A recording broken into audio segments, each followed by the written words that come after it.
Welcome to Lost Relation Chronicles. When Lana and I moved to this quiet suburban patch of Ohio 7 years ago, I never thought life would settle into such a steady rhythm.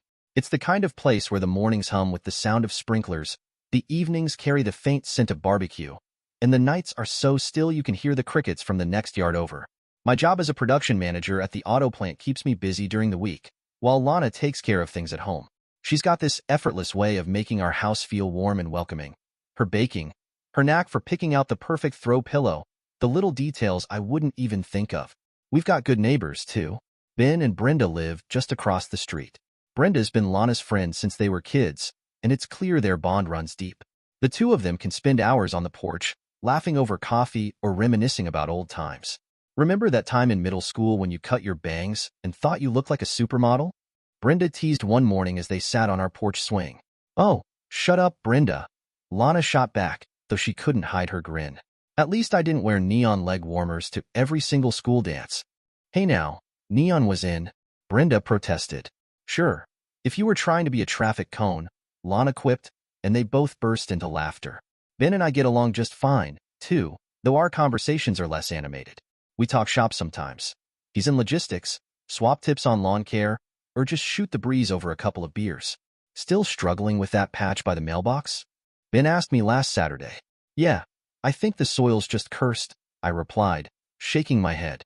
"Lana's ready to throw in the towel and plant fake grass." "Smart woman," Ben said with a chuckle, raising his bottle in a mock toast. Things were comfortable, predictable even, until a few weeks ago when Lana told me her friend Maria was moving into the neighborhood. She bought that little white house down the street, the one with the blue shutters, Lana said one evening as we were finishing dinner. I looked up from my plate. "Maria, from college, right?" "Yeah, that's her. Can you believe it? She's been looking for a place closer to family, and this one just popped up." "Huh," I said, trying to sound neutral. Lana's told me plenty of stories about Maria over the years, enough to know she's got a big personality. "She's a bit much," I ventured carefully. Lana shot me a look. "She's fun, Kevin, and she's been through a lot lately. It'll be nice for her to have us close by." I nodded, letting it go. If Lana was excited, that was good enough for me. Besides, it might be nice to mix things up a bit. And so, last week, Maria pulled up in a moving truck, a whirlwind of energy in oversized sunglasses and a bright red scarf. "Well, look who's finally joining the suburbs." Lana greeted her with open arms.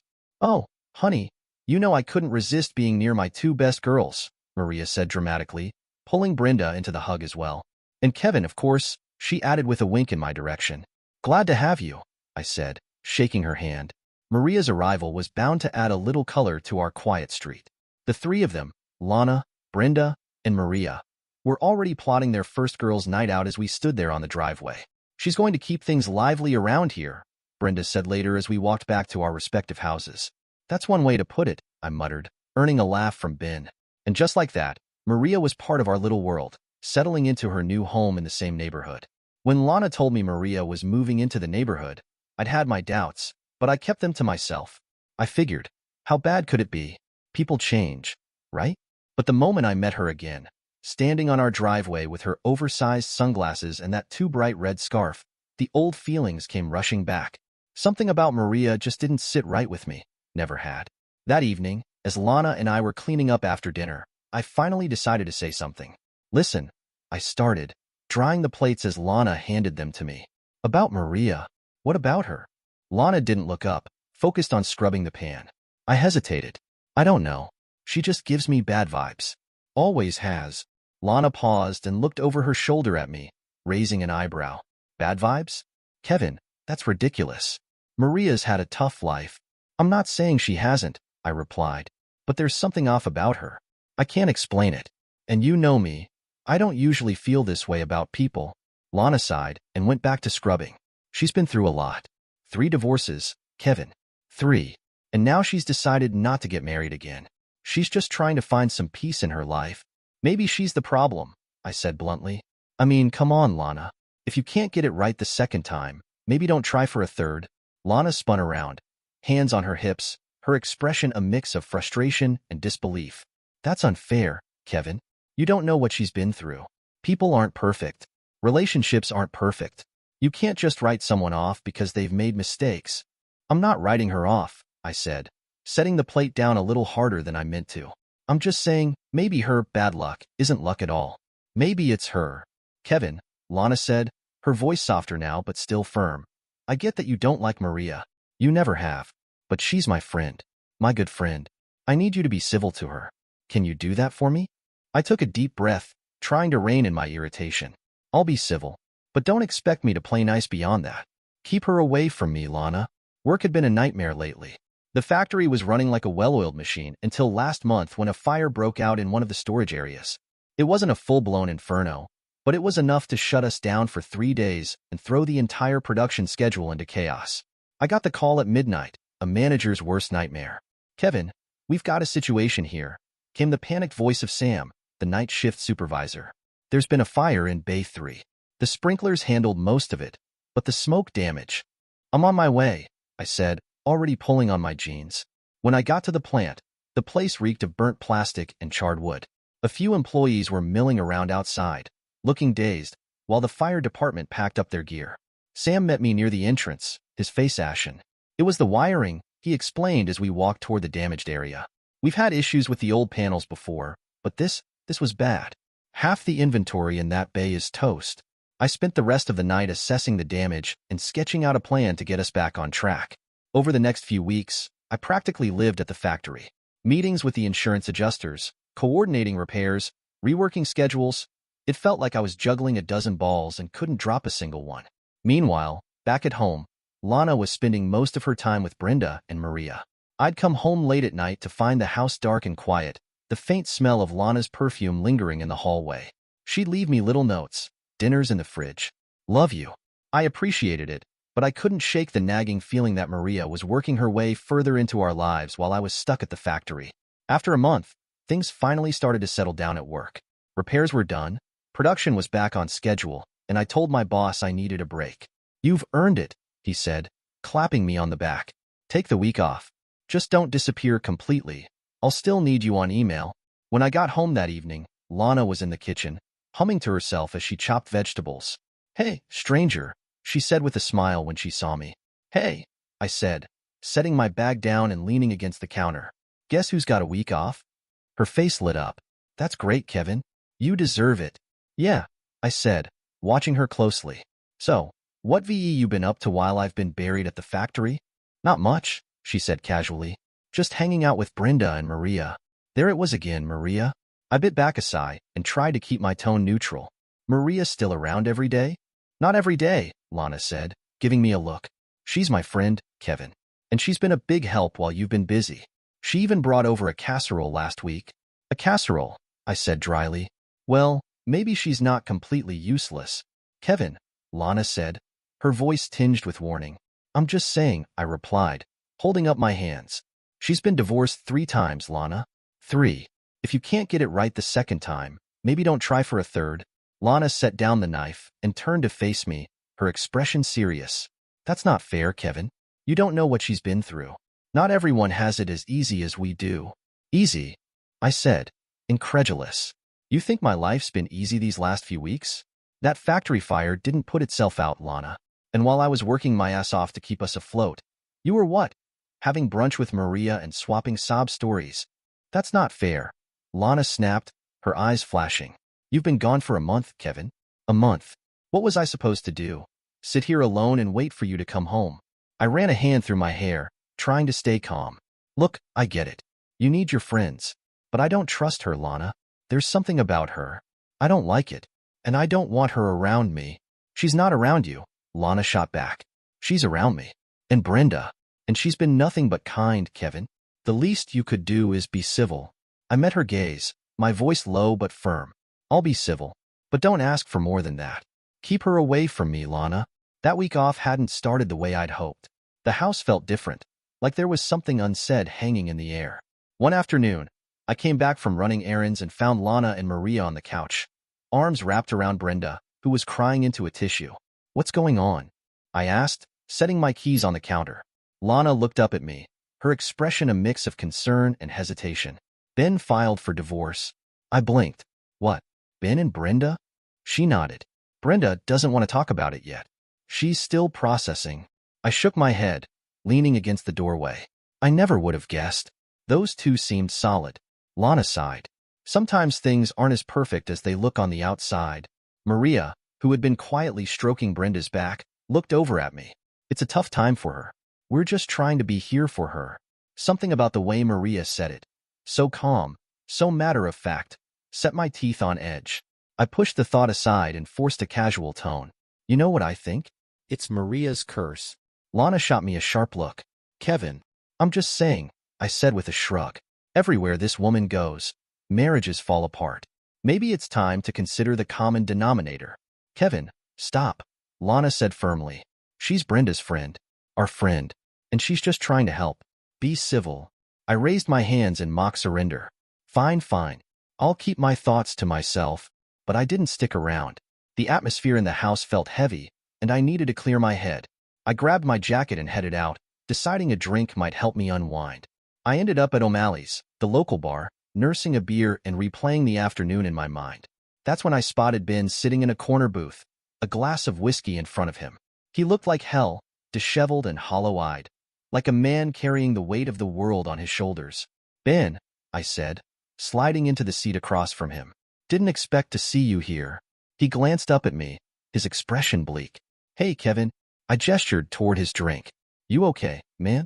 Lana told me about, the divorce. Ben let out a bitter laugh and took a long sip of his whiskey.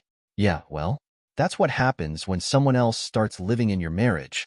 I frowned. What do you mean? It's Maria, he said, his voice tight.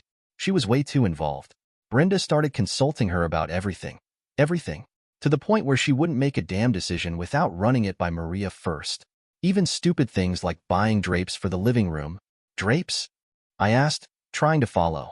Ben's jaw tightened, and his hands clenched around his glass. And then, he trailed off, shaking his head. And then what? I pressed.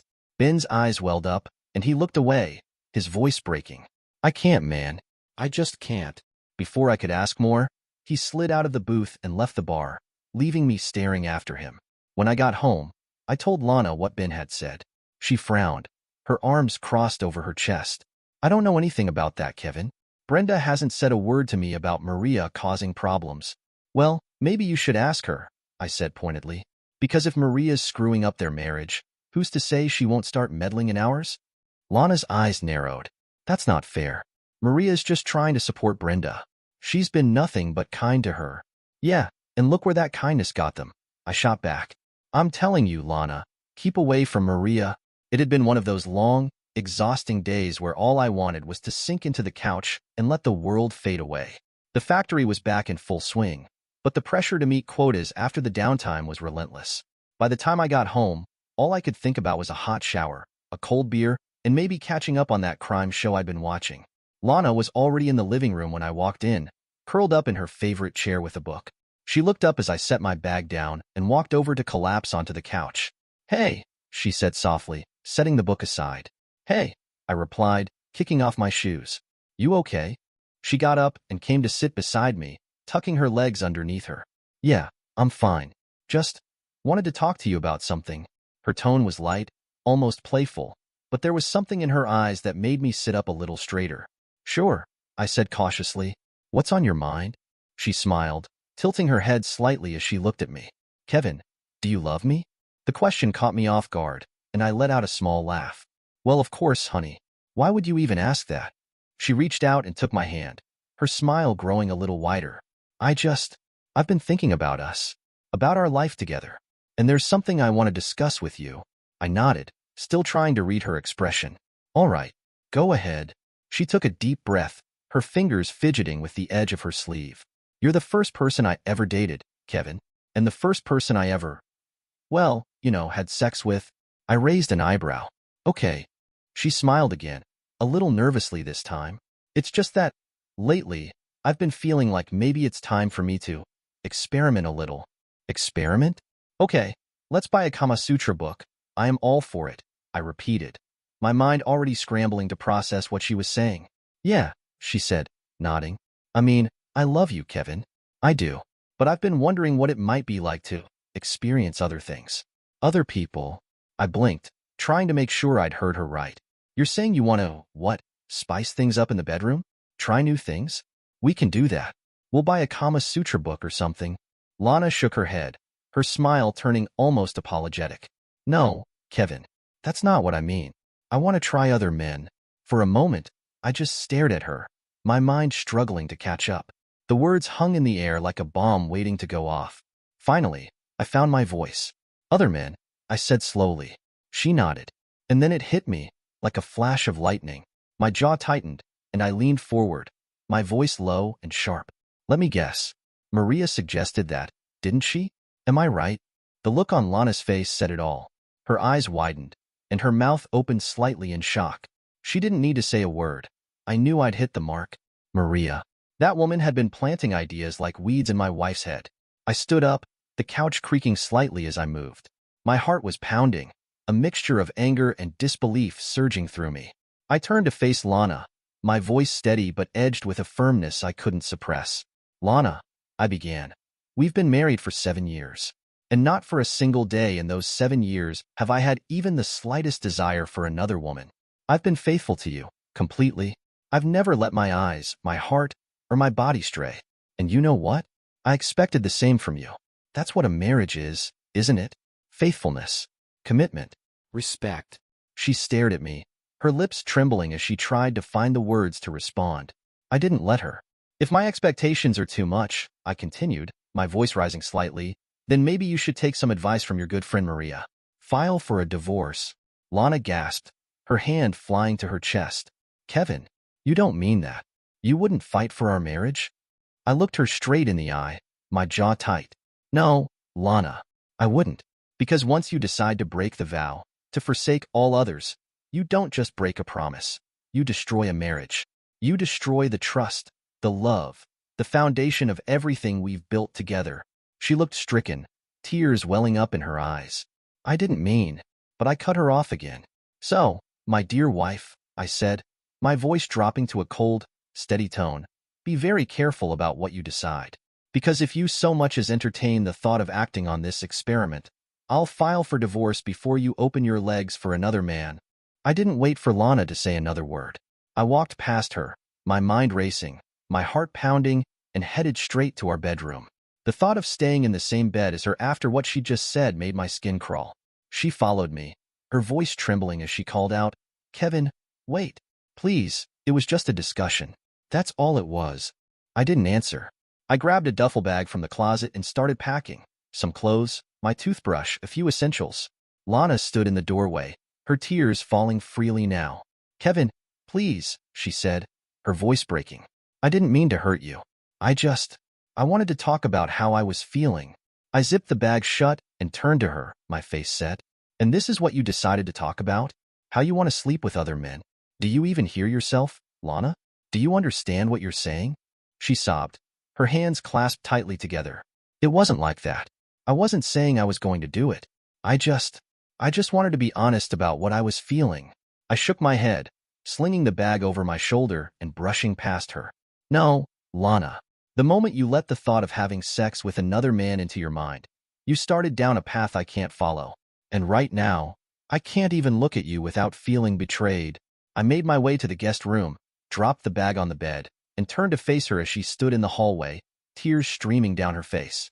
We'll only get back to where we were when I can be sure you've dropped this insane idea, I said, my voice firm. And the first step you can take is to drop that woman Maria as your friend. Her face crumpled, and she opened her mouth to argue. But I held up a hand to stop her. Trust me, Lana, I said, my voice dropping. She will drag you through hell. 3 days. 3 long, silent, agonizing days. I didn't speak to Lana, and she didn't try to speak to me. She knew where I stood, and I wasn't about to back down. Maria hadn't been around the house, at least not when I was home, but I wasn't naive.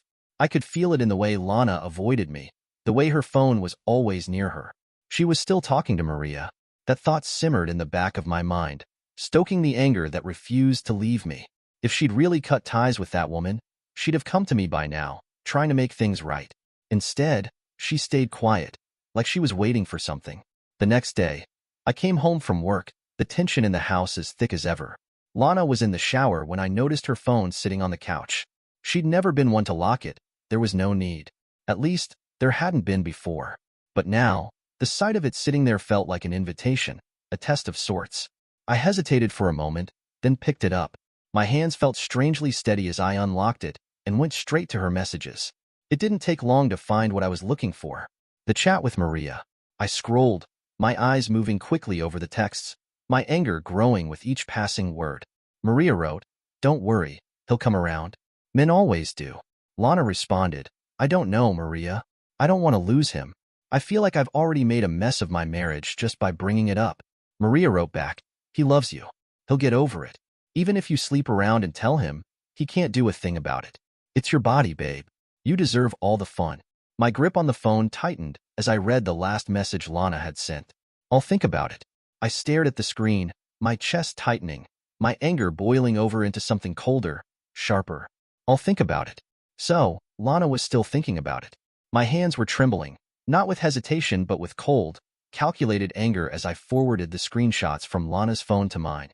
I double-checked to make sure the messages had been deleted from her sent folder, then carefully set the phone back on the couch, exactly as I'd found it. I couldn't stay in the house. Not then. Not with her in the shower, clueless about what I'd just uncovered. I grabbed my jacket, my car keys, and left without saying a word. The drive to my lawyer's office was a blur, my thoughts racing the entire way. When I arrived, I didn't waste time. As soon as I sat down, I laid it all out for him. The conversation with Lana, the silent tension over the past few days, and the disgusting texts I'd read from Maria. My lawyer, James, listened carefully, his expression neutral but his brow furrowing slightly as I spoke. When I finished, I handed him my phone with the screenshots. He glanced at them, then stopped, holding the phone in midair. "Wait," he said, looking up at me. "You said her name was Maria?" I nodded. "Yeah, Maria. Why?"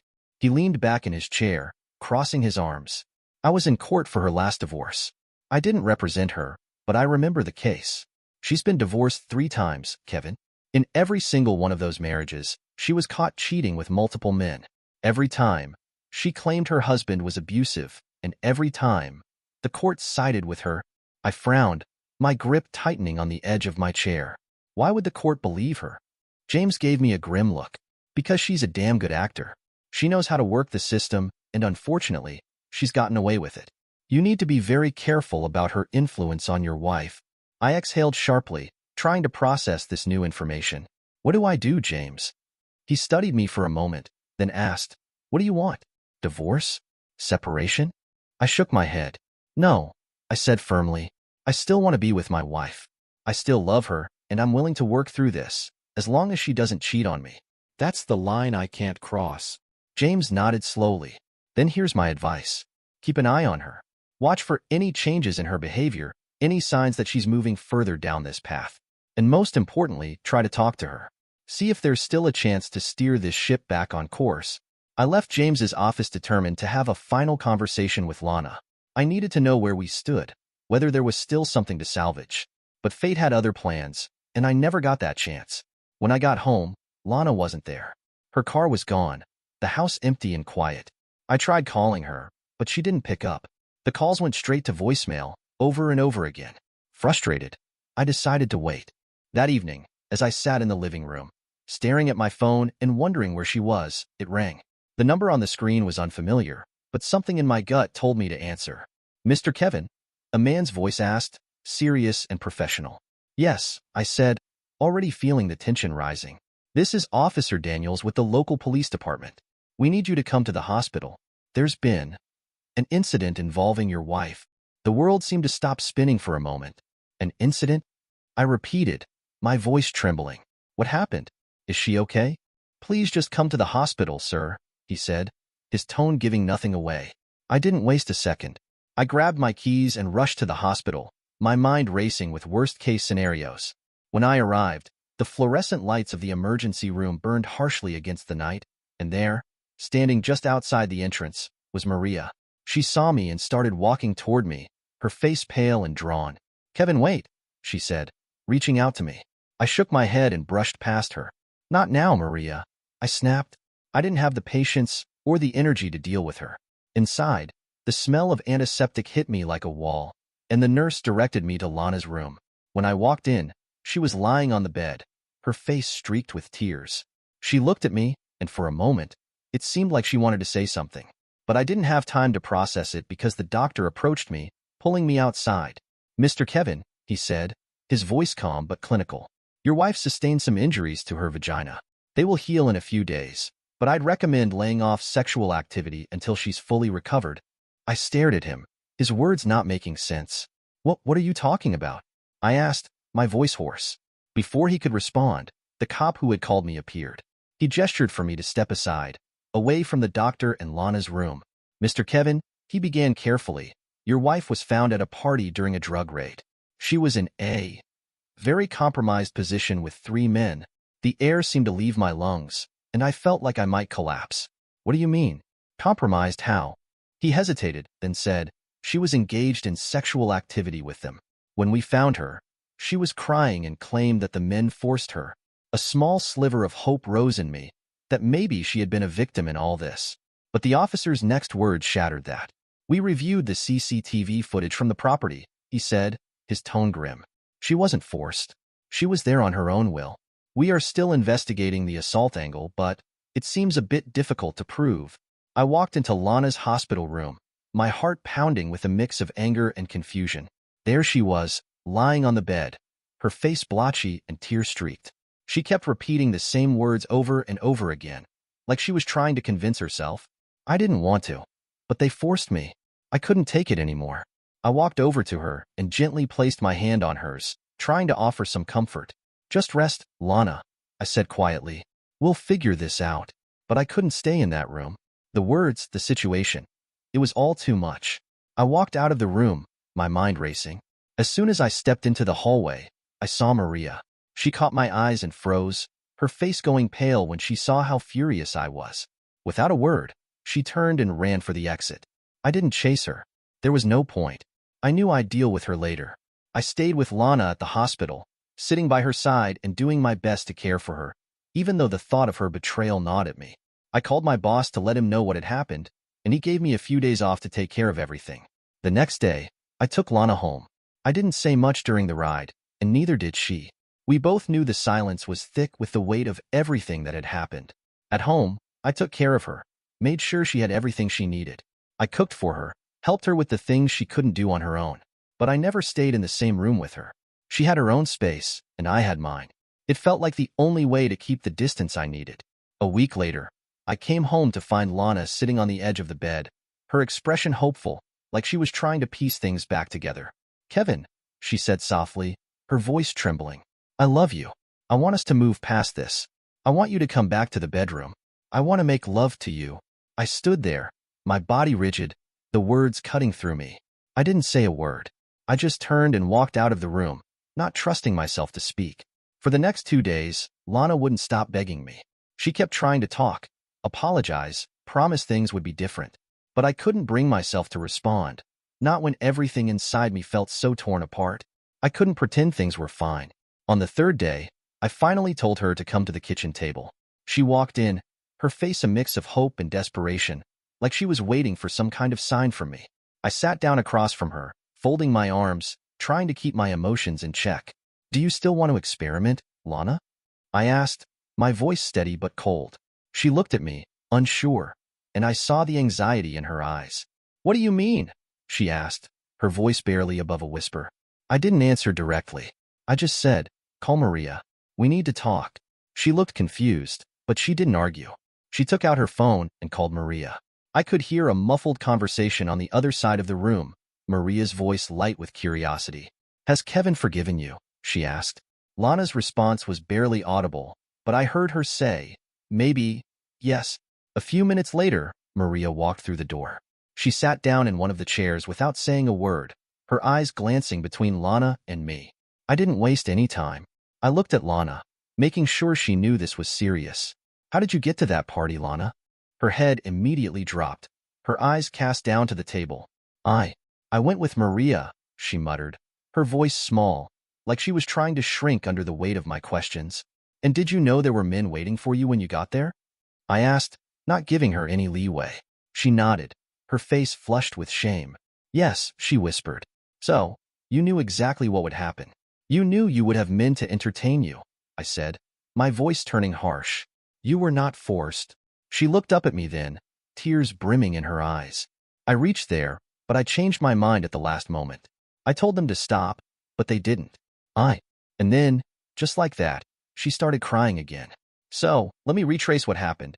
You discussed the party with Maria, then you decided that you will go to the party, then you got dressed for the party, then you got in a car and reached the destination, then you met the men, then you got undressed, and then you decided not to have sex and wanted them to stop. Maria quickly spoke up. Yes, that is exactly what happened. I didn't even look at her. Instead, I fixed my gaze on Lana. The tension between us was thick, and I could feel the weight of the moment bearing down on me. Answer me, woman, I shouted, my voice booming with enough force to visibly shake her. She flinched, her eyes widening as if she hadn't expected the outburst. For a moment, there was silence. Then, slowly, she looked up at me. Her voice trembled as she said, "Yes." I leaned back in my chair, trying to process everything, but there was no time for reflection. My hand reached into my pocket, pulling out my phone. I didn't hesitate, dialing the number I had in mind. I waited a moment for the line to connect before I spoke, my tone unwavering. "Please go ahead," I said, the words cold but deliberate. A man dressed in a sharp suit walked into the room, his presence cutting through the tension like a knife. Without a word, he handed Lana a manila envelope. "You've been served," he said coolly. I watched as Lana took the envelope, her expression unreadable. Then the man turned to Maria, handing her an envelope as well. "You've been served." That's when I couldn't hold it in any longer. I took a breath, my voice steady but firm. "I've filed for divorce," I said, my eyes locking onto Lana. Then I shifted my gaze to Maria, my anger rising. "I've sued you for breaking my marriage." Maria's face twisted in disgust. Without warning, she flung the envelope at my face. "I've seen enough of these," she spat, her voice dripping with contempt. "I don't give a damn about your marriage." I stood there, the sting of her words hitting harder than the envelope itself. But it wasn't just that. She had thrown it at me. I couldn't let that slide. "You threw that envelope at me," I said, my voice rising, sharp with anger. "That's assaulting me in my own home." She didn't hesitate. Without a word, she raised her hand and slapped me across the face.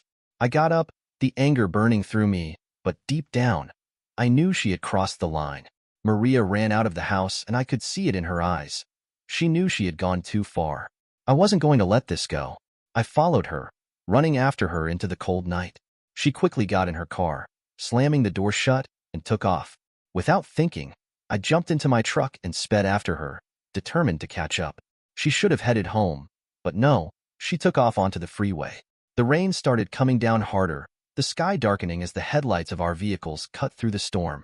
I could barely keep up as she weaved through the wet roads. She was not trained to drive fast. I saw her skid. The back of the car whipped out from under her, and in an instant, it went off the road. My heart stopped as I watched the car tumble, spinning out of control before it finally came to a halt. I jumped out of my truck and ran toward her, my heart pounding in my chest. I saw her there, crumpled and broken, blood staining the ground beneath her. Both her knees were bent unnaturally, out of place, and blood was pooling around her. She was in bad shape, and I felt the sting of reality sink in as I reached her side. Her phone was lying on the ground nearby, and I picked it up, my hands trembling. She was breathing hard, her chest rising and falling in shallow breaths. I took out my own phone, ready to dial 911, but as I looked at her, something stopped me. I stared at her for a long moment, unable to make the call. My mind was racing, but nothing felt real. I couldn't bring myself to do it, not yet. I stood there for what felt like an eternity, watching her struggle for air, her breathing becoming more labored, slower. 30 minutes passed in silence, the rain falling harder, the world around me spinning in slow motion. I walked over to her, kneeling beside her. My hand reached out to check her pulse, but there was nothing, just silence. I pulled my phone back out of my pocket, my fingers shaking as I finally dialed the numbers. 911, what's your emergency? The voice on the other end asked. I swallowed, my throat tight. I need help. There's been an accident.